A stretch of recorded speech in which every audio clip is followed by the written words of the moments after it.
பகவான் பாபா நீதானையா.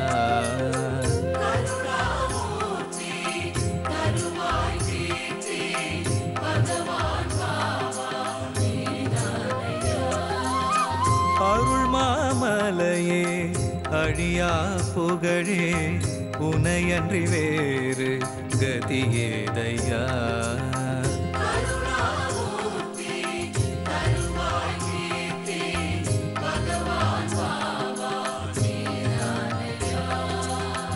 அடியார் வாழ்வில் தடைப்பல நீக்கும் ஸ்ரீ சாயிநாதன் நீதானையா.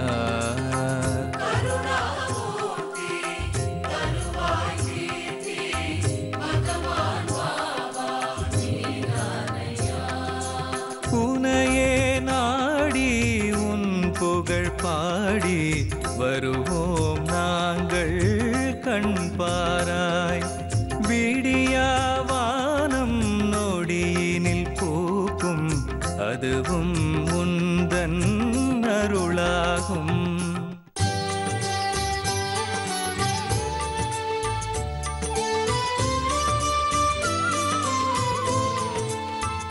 ஜீ தமிழ் தொலைக்காட்சி நேயர்கள் அனைவருக்கும் என்னுடைய அன்பான பணிவான காலை வணக்கங்கள்.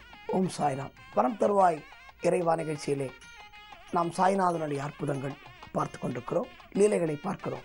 பாபா தன்னிடம் சரண் அடைந்தவர்களை கைவிடுவதில்லை என்பது சரிதத்திலே பல இடங்களிலே சொல்லப்பட்டிருக்கிறது. அது மட்டுமல்ல, கலியுகத்திலே இன்றைக்கு பாபாவை சொல்லுகிறாராம். பல பக்திகளை பற்றி பாபா சொன்னார். நவவித பக்தி வேற. அதே மாதிரி இந்த சரிதம் எழுதுவதற்கு முன்னால் ஹேமத் பந்துக்கு ஒரு விஷயம் சொல்கிறார் பாபா. இந்த ஹேமத் பந்த் பாபா மேலே ஒரு பக்தி உண்டு, ஆனால் ஒரு தீவிர பக்தி என்பது இல்லாத ஒரு நிலைமை, ஒரு ஆசிலேஷன் வச்சுக்கோங்களேன். இப்போது அவர்கிட்ட இப்போ பாபா என்ன பண்ண போகிறாரு, அவரோட சரிதத்தை எழுத சொல்ல போகிறாரு.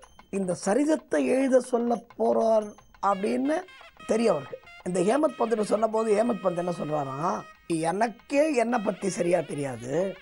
யார் ஹேமத் பந்த் நினைக்கிறார், நான் சாதாரண மனுஷன், எனக்கே என்னை பற்றி தெரியாது, ஆனால் ஒரு மகானோட சரித்திரத்தை நான் எப்படி எழுதுறது அப்படின்னு கேட்டபோது பாபா சொன்னாராம், நீ ஒன்றும் எழுத வேண்டாம், நீ இப்போ டெய்லி பார்க்குறல்ல என்ன, இப்போ நான் என்னென்ன பண்ணுறேன், என் வாழ்க்கையில் நடக்கிற சம்பவங்கள், இப்போ நான் என்னென்ன பண்ணுறது, இப்போ பார்க்குறல்ல, இதெல்லாம் இந்த நடவடிக்கைகளை நோட் செய்து வச்சுக்கோ. இந்த சரிதத்தை எழுத போகிறது நான் தான். யார் சொல்கிறார்? பாபா சொல்கிறார், இந்த சரிதத்தை எழுத போகிறது நான் தான், நீ எனக்கு இன்ஸ்ட்ருமெண்ட் தான். அப்படிப்பட்ட சரிதத்திலே ஒரு வெகு சிறப்பான ஒரு விஷயம். இந்த சரிதத்தில் சொல்லப்பட்டிருக்கிறது எல்லாமே நமக்கு, நமது வாழ்க்கைக்கு தேவையான, நாம் கடைபிடிக்க வேண்டிய விஷயங்கள் மட்டுமே. அதை நம்ம தான் புரிஞ்சுக்கணும். இப்போது ஷீரடிக்கு ஒரு ஆள் வரான். எப்படி வரான்? பிரம்மாண்டமான ஒரு ஹைட்டு, நல்ல ஒரு ஹைட்டு, ஒரு கிட்டத்தட்ட ஒரு 6 அடி 7 அடி ஹைட்டு கிட்டத்தட்ட. ரோக்கிலான்னு பேர் அவனுக்கு. இவன் நல்ல ஜெய்ஜாண்டிக் ஃபிகர், நல்ல ஒரு ராஜானுபாகுவான உருவம்னு வச்சுக்கோங்களேன். அவன் ஷீரடிக்கு வரான். மக்கள்லாம் பார்க்குறாங்க. சரி, ஏதோ ஊருக்கு வர்றது யாருன்னா கேட்க முடியுமா? அதெல்லாம் கேட்க மாட்டாங்க. அவன் பாட்டுக்கு வரான். ஷீரடியில் செட்டில் ஆனான். செட்டில் ஆனால் சும்மா செட்டில் ஆகலை. அவன் என்ன பண்ணுறான்னா, எப்போ பார்த்தாலும் இந்த குர்ஆனில் ஒரு பகுதியை ஓதிட்டு அல்லாஹு அக்பர் அல்லாஹு அக்பர் அப்படின்னு கத்தின்ண்டே இருப்பானான். கத்துறது அதாவது சாதாரணமான ஒரு குரலை சொல்கிறதில்லை. இப்போ நான் சொல்கிறது உங்களுக்கு கம்மியாக இருக்கலாம், இதை விட 10 மடங்கு வாய்ஸில் வால்யூமில் கத்துறான். அல்லாஹு அக்பர் அல்லாஹ். எப்போ பார்த்தாலும் கார்த்தால, சாயங்காலம், மத்தியானம், எப்போ பார்த்தாலும் கத்துவானான். இது அந்த மக்களுக்கு கொஞ்ச நாள் பார்த்தாங்க. சரி, யாரோ சொல்லிட்டு போகிறான், விடலாம் அப்படின்னு கொஞ்ச நாள் பார்த்தாங்க. இது அப்படியே கண்டினியூ ஆகிட்டே இருக்குது. எப்போ பார்த்தாலும் கத்தினா எங்க பயங்கர டிஸ்டர்பன்ஸ், எல்லாருக்கும் மக்களுக்கெல்லாம் தொந்தரவு. இவங்க பார்த்தாங்க, என்னடா அது, இவனை வச்சு பெரிய அவஸ்தையாக இருக்க. ஏன்னா அந்த ஷீரடி மக்களை பொறுத்தவரை அது ஒரு அழகான அமைதியான கிராமம். அந்த கிராமத்தில் இவங்க காத்தால வயலுக்கு வேலைக்கு போவாங்க. பல பேர் பல இடங்களுக்கு வேலைக்கு போவார்கள். அந்த வேலைக்கு போயிட்டு வந்துட்டு அவங்க சாயங்காலம் தான் வருவாங்க. சாயங்காலம் வந்துட்டு அப்படி அப்படி பஜனைலாம் பாடிட்டு அப்படி ஜாலியாக இருந்துட்டு அப்புறம் படுப்பாங்க. அப்போ படுக்கும்போது அவங்களுக்கு ஒரு நல்ல ரெஸ்ட் வேணும் இல்லையா? ஆனால் இவனுக்கு தான் டைமே கிடையாது. காத்தால கத்துறான், காத்தாலேயாவது இவங்க வேலைக்கு போயிடுறாங்க, அவங்களுக்கு தெரியாது. ராத்திரி ஃபுல்லாக அல்லாஹு அக்பர் கத்திண்டே, இதை மாதிரி கத்திண்டே இருந்தால் மக்களுக்கு தொந்தரவு ரொம்ப ஜாஸ்தியாக போயிடுச்சு. இவங்க எல்லாம் சேர்ந்து ஒரு முடிவு பண்ணாங்க, இதுக்கு ஒரு முடிவு கட்டி ஆகணும். இவன் இந்த ஊரை விட்டு துரத்தணும், இல்லைன்னா அவன் கத்துறதை நிறுத்தணும். இது 2 வழி தான் இருக்குது இல்லையா? இதை முடிவு பண்ணி மக்கள் என்ன பண்ணாங்க, இது யார்கிட்ட போய் சொல்கிறது? சரி, எல்லாருமே அங்கே போய் தன்னுடைய பிரச்சனைகளை தன்னுடைய குறைகளை சொல்கிற ஒரே இடம் பாபா தான். எல்லாரும் துவாரகமாய்க்கு ஓடுறாங்க. துவாரகமாய்க்கு ஓடி அங்கே போய் நிற்கிறாங்க. பாபாவுக்கு தெரியாதா? பாபாவுக்கு தான் எல்லாம் தெரியுமே. அப்போ பாபா சிரிச்சுட்டே என்ன அப்படின்னு கேட்குறாராம். இல்லை பாபா, அங்கே ரோக்கிலா, ஆமாம், அவனுக்கு என்ன அப்படின்னு கேட்டாராம். இல்லை பாபா, ரொம்ப தொந்தரவு ஜாஸ்தியாக இருக்குது, டெய்லி கத்துறான், அல்லாஹ் அக்பர், அவன் உயிரை வாங்குறான், எங்களுக்கு தூங்க முடியல, அவனுக்கு ஏதாவது ஒரு வழி பண்ணுங்க பாபான்னு சொன்னாராம். அவ்வளோதான் சொன்னாங்க. வந்து தான் பாபாவுக்கு சுருன்னு கோபம். ஏய், உனக்கு என்ன, உன் வீட்டுக்கு வந்து கத்துறானா அவன், உன் வீட்டில் வந்து கல்யாணம் பண்ணுறானா, உனக்கு என்ன அவனுக்கு? இல்லை இல்லை பாபா, எங்களால் தாங்க முடியல, எங்களால் தூங்க முடியல, எங்களால் ரெஸ்ட் எடுக்க முடியல, வேலையை எடுத்து ரொம்ப களைப்பாக இருக்குது, வேலை முடிஞ்சு வந்து பார் மரியாதையாக அவன் வேலையை பார்த்துன்னு போங்க. யார் சொல்கிறாரு? பாபா கோபமாக சொல்கிறார். அவன் வேலையை பார்த்துன்னு போங்க, அவனுக்கு ஒரு சின்ன ப்ராப்ளம் இருக்குது, அவனுக்கு ஒரு பிரச்சனை இருக்குது, அதனால தான் அவன் இப்படி கத்துறான் அப்படின்னு பாபா சொன்னாராம். உடனே மக்கள்லாம் யோசிக்கிறாங்களாம், சரி பாபா, அவனுக்கு எல்லாருக்கும் தான் பிரச்சனை இருக்குது பாபா, அதுக்காக இப்படி கத்துறதா, எப்போ பார்த்தாலும் ஓம் கத்தின்னு எங்களால் தூங்க முடியல அப்படின்னு சொன்ன உடனே பாபா ஒரு விஷயத்த சொல்கிறார். என்ன சொல்கிறார் அப்படின்னா, ரோக்கிலாவுக்கு ஒரு ஒய்ஃப் இருக்கா. யாருக்கு? இந்த கத்துறான் பாருங்க, அவனுக்கு ஒரு ஒய்ஃப் இருக்கா. அவன் ரொம்ப கெட்டவன். இதை மாதிரி கத்தின்ண்டே இருக்கிறதுனால அந்த ஒய்ஃபால் இந்த ரோக்கிலாவுக்கு பயங்கர பிரச்சனை. இவன் இப்படியே கத்தின்ண்டே இருக்கிறதுனால அவன் ஒய்ஃப் அவன் பக்கத்தில் வரத்துக்கே பயப்படுறா. அன்பர்களே, இதில் முக்கியமான தத்துவம் அடங்கி இருக்கிறது. இதை கூர்ந்து கவனித்து வாருங்கள். இதை பின்னால் உங்களுக்கு தெளிவாக சொல்கிறேன். ரோகிலா ஏன் கத்துறான் அப்படின்னா, அவனுக்கு ஒரு ஒய்ஃப் இருக்கா. அந்த ஒய்ஃப் ரொம்ப கொடூரமானவள். யார் சொல்கிறாரு? பாபா சொல்கிறாரு. அவள்கிட்டேருந்து தப்பிக்கிறதுக்காக இப்போ இந்த மாதிரி கத்தினா அவன் ஒய்ஃப் பக்கத்துலேயே வரமாட்டாள்ல, அதனால தான் அவன் அப்படி கத்துறான். அதனால் கொஞ்ச நாளில் சரியாயிடும், நீங்கள் பேசாமல் அவங்கவுங்க வேலையை பாருங்கள் அப்படின்ட்டாரான். இது கேட்ட வரைக்கும் மக்களுக்கு குழப்பம் இல்லை, பாபாட்ட வந்து சொல்கிற வரைக்கும் மக்களுக்கு குழப்பம் இல்லை. பாபாட்ட வந்து என்ன சொல்லணும்னு வந்தாங்க, அவங்க இவனை பற்றி கம்ப்ளைண்ட் பண்ண வந்தாங்க. பாபா இவனுக்கு சப்போர்ட்டாக அவங்கள திட்டினார். அப்போது ரோக்கிலாக ஒரு ஒய்ஃப் இருக்கான்னு சொல்லிட்டாரு. இது சொன்ன உடனே தான் மக்களுக்கு கன்ஃபியூஷன், ஷீரடி மக்களுக்கு. என்னடா பாபா எப்படி சொல்கிறாரு அப்படின்னு. ஏன் அவர்கள் திகைத்து நின்றார்கள்? இதில் ஒரு பெரிய ஆச்சரியம் கலந்த ஒரு விஷயம் இருக்கிறது. அந்த ஆச்சரியத்திற்கு நாம் நாளை காலை வரை காத்திருப்போம். ஓம் சாய்ராம்.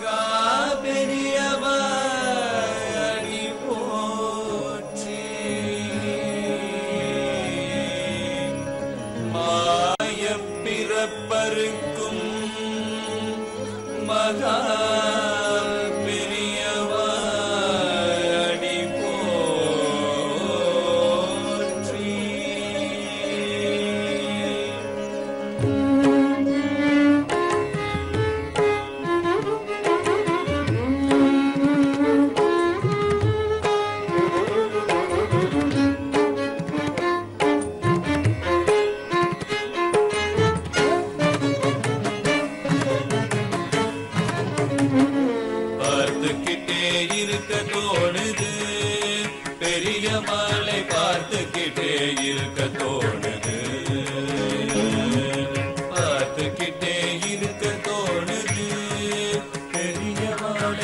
பார்த்துக்கிட்டே இருக்க தோணுது,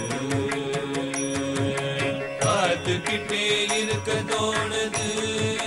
பெரியவாளை பிரிந்து வர மனமும் மறுக்குது. பார்த்துக்கிட்டே இருக்க தோணுது, பெரியவாளை பார்த்துக்கிட்டே இருக்க தோணுது.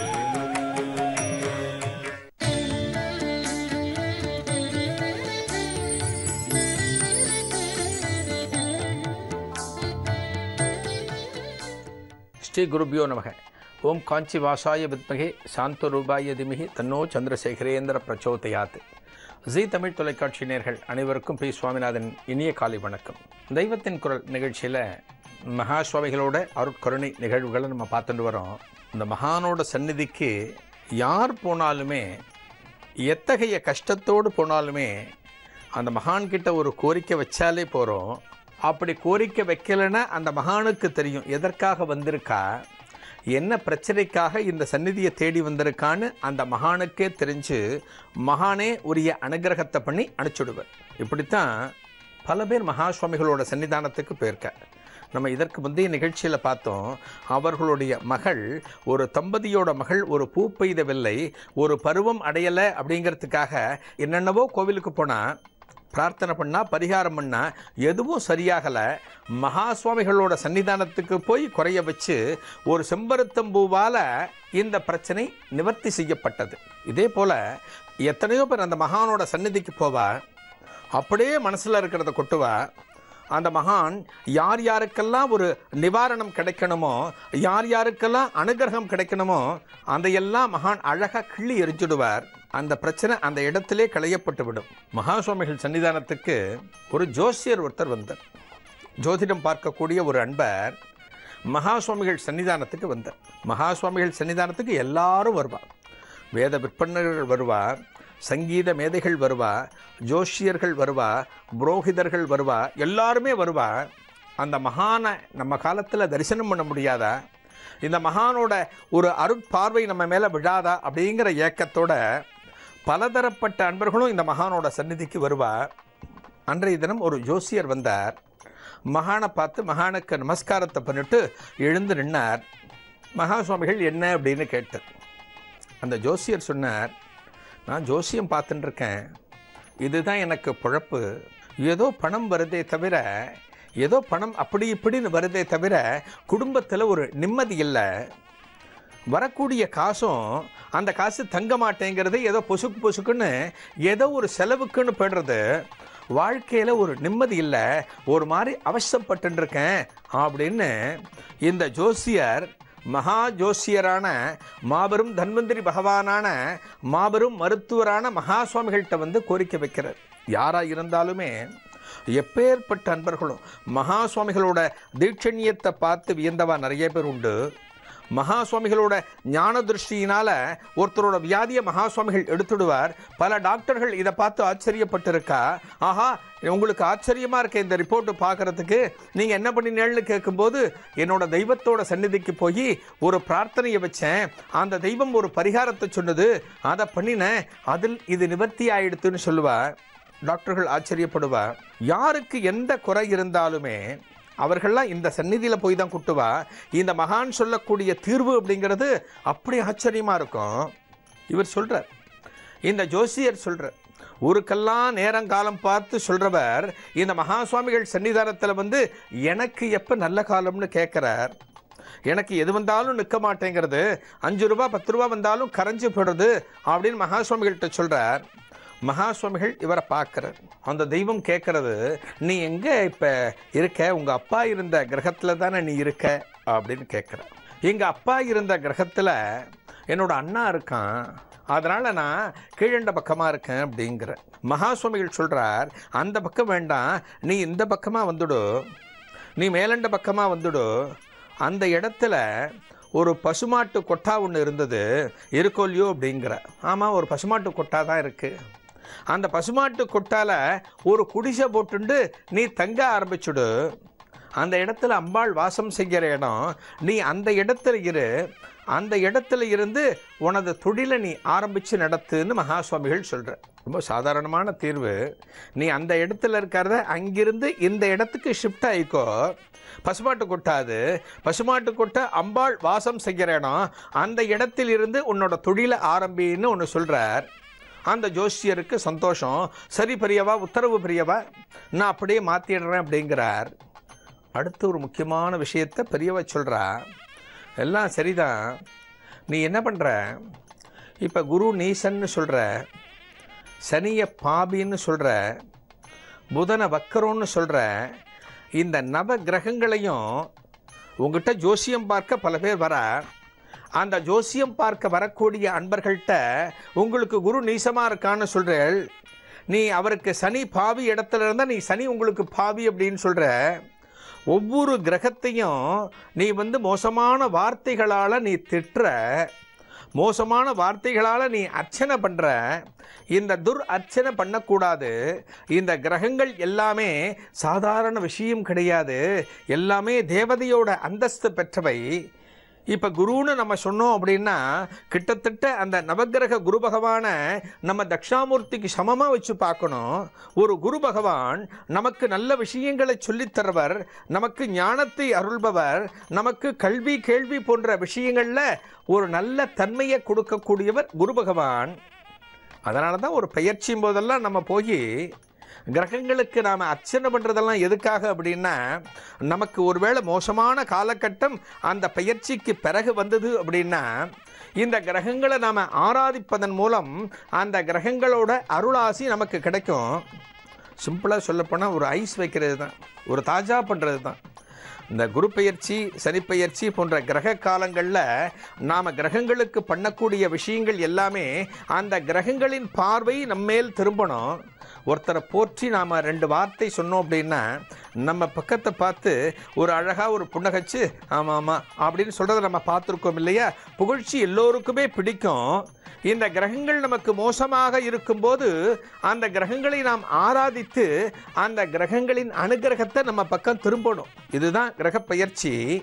மகா சுவாமிகள் சொல்கிறார், நீ ஒவ்வொரு கிரகத்தையும் நீ திட்ட ஆரம்பிச்சுட்ட. சனியெல்லாம் பாபின்னு சொல்லலாமா? புதனை வக்கரம் பிடிச்சவன்னு சொல்லலாமா? எப்பேற்பட்ட துர்வார்த்தைகள்! அந்த வார்த்தைகள் நீ சொல்கிறவங்கள்ட்ட குறைச்சிக்கோ.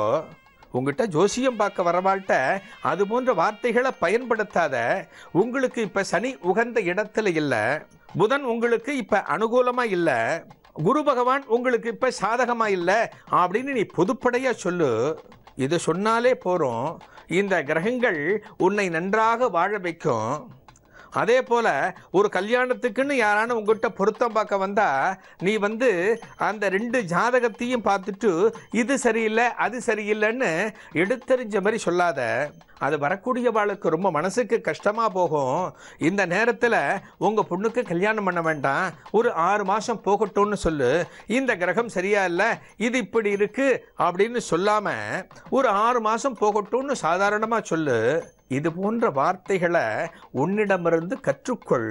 உனக்குள்ளேருந்து வெளியில் வரணும். இந்த வார்த்தைகள் இப்படி சாதகமாக வந்து விழும்போது அந்த கிரகங்களோட ஆசையும் உனக்கு கிடைக்கும், அந்த கிரகங்களும் உன்னை வாழ வைக்கும், அந்த கிரகங்கள் உன் வாழ்க்கையில் ஒரு புதிய மலர்ச்சியை ஏற்படுத்தும். நீ சந்தோஷமாக இருப்ப. உனக்கு இடத்தையும் மாற்றியாச்சு, நீ வார்த்தைகளை எப்படி சொல்லணும்னு சொல்லி கொடுத்தாச்சு. எந்த கிரகத்தையும் இனிமேல் திட்டாத அப்படின்னு மகா சுவாமிகள் சொல்லி அந்த ஜோசியர் ஆனந்தமாக அதை கேட்டுட்டு, ஆஹா நமது பிரச்சனைக்கு ஒரு மிகப்பெரிய தீர்வை இந்த மகான் கொடுத்துட்டாரே அப்படின்னு அந்த மகானுக்கு திரும்ப ஒரு நமஸ்காரம் பண்ணி அந்த மகானிடமிருந்து பிரசாதம் வாங்கி கொண்டு அங்கிருந்து கிளம்பி போனாராம். ஒரு ஜோசியர் சொல்லக்கூடிய வார்த்தைகள் எப்படி வரணும் அப்படிங்கிறத மகா சுவாமிகள் அவருக்கு சொல்லி, எந்த கிரகத்தையும் திட்டாத, எல்லா கிரகங்களுமே நமக்கு நல்லது செய்யறதுக்காகத்தான் இருக்கு. நம்ம நேரம் எப்படி அமைகிறதோ அதற்கு ஏற்றபடி பலன்கள் மாறும். அந்த நேரத்திலையும் இந்த கிரகங்களை ஆராதிக்கிறதுங்கிறது அவசியம். இதைத்தான் மகா சுவாமிகள் இந்த ஜோசியருக்கு சொல்லி அனுப்பிச்சிருக்கார். யாரையும் ஒரு பகைமை உணர்வோடு பாராட்டக்கூடாது, ஒரு பகைமை உணர்வு பார்க்கக்கூடாது. ஒரு பகைமை உணர்வு அப்படிங்கிறது யார் மேலேயும் இருக்கக்கூடாது. இதுதான் மகா சுவாமிகள் இந்த சம்பவத்தின் மூலம் நமக்கு சொல்கிறார். அடுத்த தெய்வத்தின் குரல் நிகழ்ச்சியில் ஒரு புதிய அனுபவத்தோடு பார்க்கலாம். நன்றி, வணக்கம்.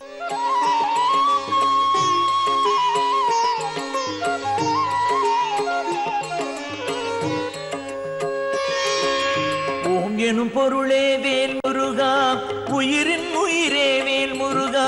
ஓம் குருநாதா வேல் முருகா, உணர்வே ஒளியே வேல் முருகா. வேல் முருகா வடிவேல் முருகா, வேல் வேல் முருகா வேல் முருகா. வேல் முருகா திருமால் முருகா, விண்ணோர் அரசே வேல் முருகா.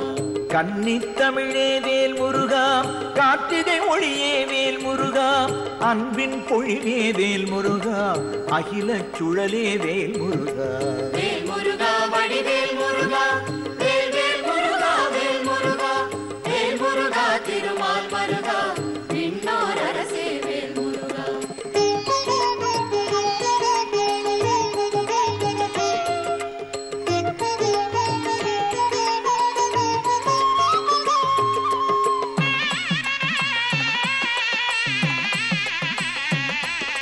சரவணபவனே வேல் முருகா, ஷண்முக கனியே வேல் முருகா, ஹரசிவசுதனே வேல் முருகா, ஐவேல் அரசே வேல் முருகா. வேல் முருகா வடிவேல் முருகா வேல் வேல் முருகா வேல் முருகா வேல் முருகா திருமால் மருகா விண்ணோர் அரசே வேல் முருகா. பன்னிரு கரனே வேல் முருகா, பச்சை மயிலோய் வேல் முருகா, தென்னவனே சுடர்வேல் முருகா, திருப்போர் இறையே வேல் முருகா. வேல் முருகா வடிவேல் முருகா வேல் வேல் முருகா வேல் முருகா வேல் முருகா திருமால் மருகா விண்ணோர் அரசே வேல் முருகா.